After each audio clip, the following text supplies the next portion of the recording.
Hey beauties, welcome back to my YouTube channel. On today's video, I picked up the newest and latest foundation at Westman Atelier, the Supreme Bio Complex Liquid Foundation. To be very honest with you guys, a few things have actually surprised me, maybe not in the best way possible. So stick around if you are really curious, if you are thinking of adding this new foundation in your makeup kit, you need to know what I found out about this foundation before you add it to your cart. If you don't know about this brand, Westman Atelier, it's a clean luxury makeup brand. It's been around actually for quite some time. The Westman Atelier, so Gucci Westman, she's a legend in the makeup artist world. She is known for her Vital Skin Foundation Stick. I think it's her cult product. It's meant to be a game changer in terms of hybrid between skincare and foundation. I was quite keen and curious to try it.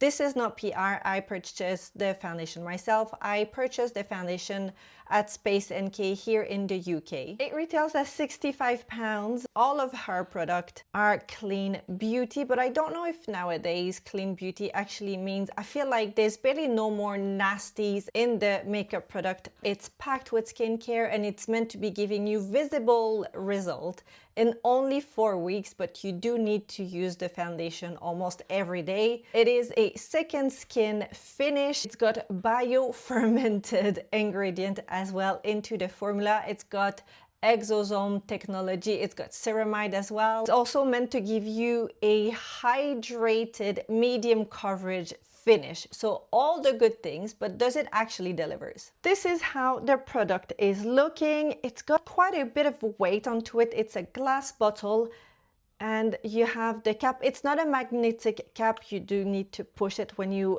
put the cap back on, and you do have the usual Westman Atelier engraved at the top. I have to say it does look really luxe. It's good looking if you leave your product out onto your vanity. It's a nice product to have out, and I like the frosted bottle because if you put your hands and you have any makeup product left onto your hand, it's not really gonna leave that mark onto your bottle.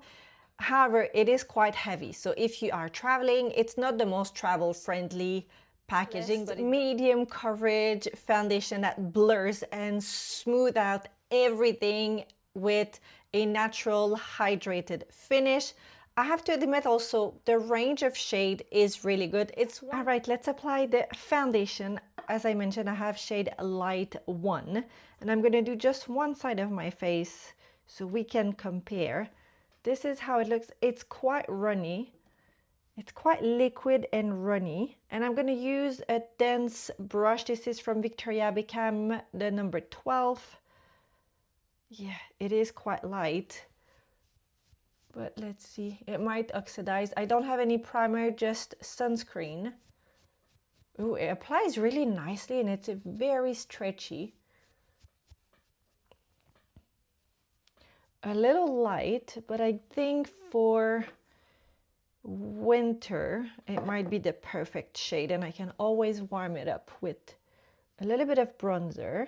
It has oxidized a little bit, just a little bit. Right, the verdict, that's the moment of truth. It's definitely giving you light to medium coverage.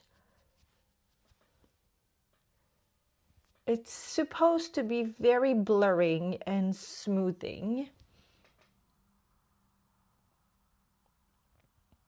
I don't know if I would call it very blurring. I just feel that with the new Dior primer and the loose powder, I can get to a very blurred result with pretty much any foundation. There is no perfume, there is no scent whatsoever in this foundation. It is looking very natural. It's looking very much like your skin, but better. Honest opinion, I wouldn't call this a blurring. It's really giving you the hydrated finish that it claims to be. So this side has the foundation and this is without. So it has,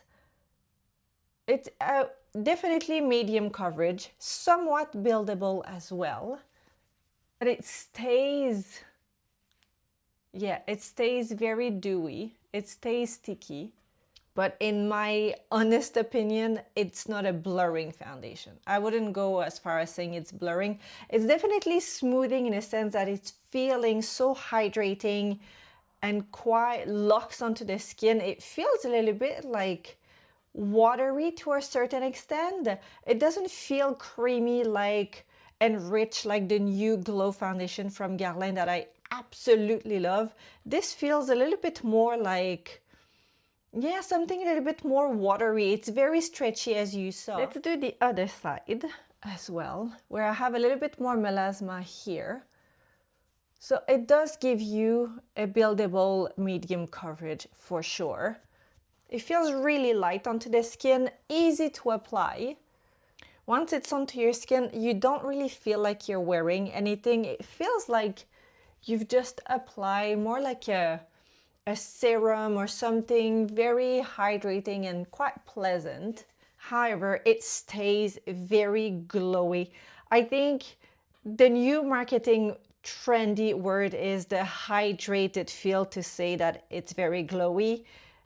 For me, because it doesn't set, it will most likely sit in the fine lines. Like here you can see already, it kind of sits a little bit in the deeper lines if you have, and if you have like crow's feet around your eyes or here in the middle, the smile lines, it's definitely going to sit there for sure. I am a little bit on the fence.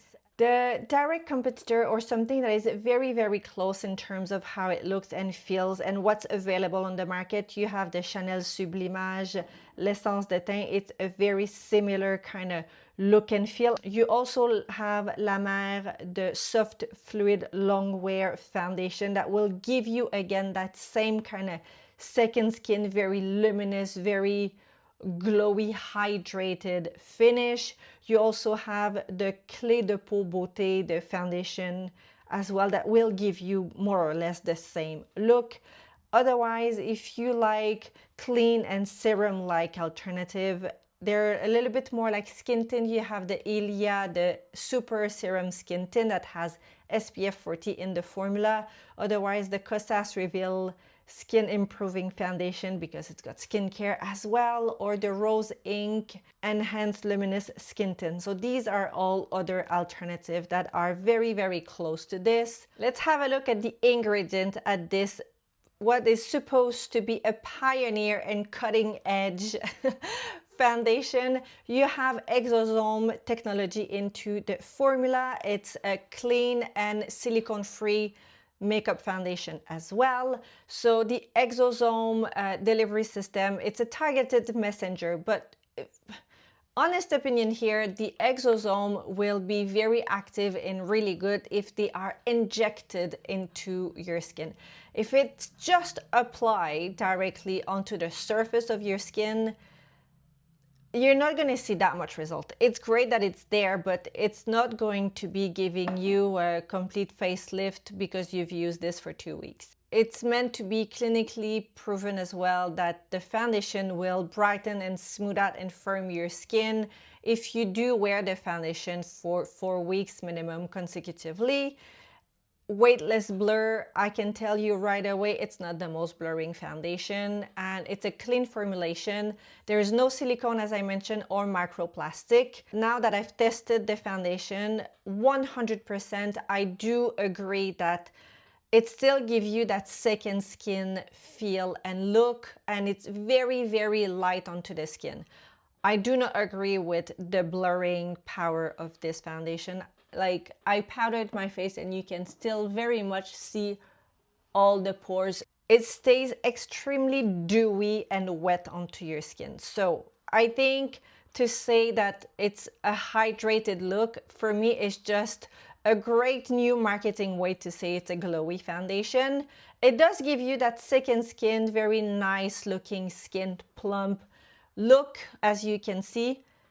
But I've had to set my face with a loose powder and set the T-zone with my powder puff because it is just so glowy and dewy. It stays very sticky. It's not a transfer proof foundation, far from it. So I think looking at this foundation, who is it great for? If you have a dry skin, if you have normal skin, great addition. If you want to add more skincare and something that is a little bit more active into your makeup, if you want to incorporate skincare into your makeup, great option as well. For me, is it a must-have? No, it's definitely not a must-have. If you have an oily skin, forget it. I think because it's got coconut oil into the formula, it's going to be greasy on you in no time. If I look at the ingredients, the first ingredient is water, and you really feel it when you apply the foundation. The second ingredient is coconut alkane. It's basically coconut oil. And I don't know, guys, if you remember, a few years ago, we've had the Chanel cream bronzer with the coconut alkane into the formula, and everyone, I'm not gonna say everyone, but a lot of people did say that they didn't really like the formula or the texture because it was oily. Well, that's pretty much how, to me, it feels. And that's why I'm saying if you have an oily or combination skin, forget it. I appreciate the fact that there's no silicone into the formula. You still want to have something that is very smooth, very second skin-like and applies seamlessly, but it just feels greasy, man. And on the side note, I think baby girl is about to drop her nap, and like her nap during the day is literally what saves my sanity at the moment. Not that she's that spicy, but so if mom to mom, if you have any tips, I think I'm gonna keep doing the quiet time. I know some of you have actually commented in some of my previous video to say the quiet time is really important, and I really agree, but I just feel that she's fighting and she doesn't want to go into her room for the nap. So I've been trying to tell her that now it's just quiet time. She doesn't have to sleep. It's just we bring a few books. She can bring a snack, but she's really fighting it. So if you have any options, because I really want her to have a little bit of a rest, I think it's just healthy. And I could use, you know, that hour where I just can, you know, sit down and do stuff or not do anything, you know. I know, whichever way, I don't know which way I want to go with, but yeah, so if you have any tips, please let me know.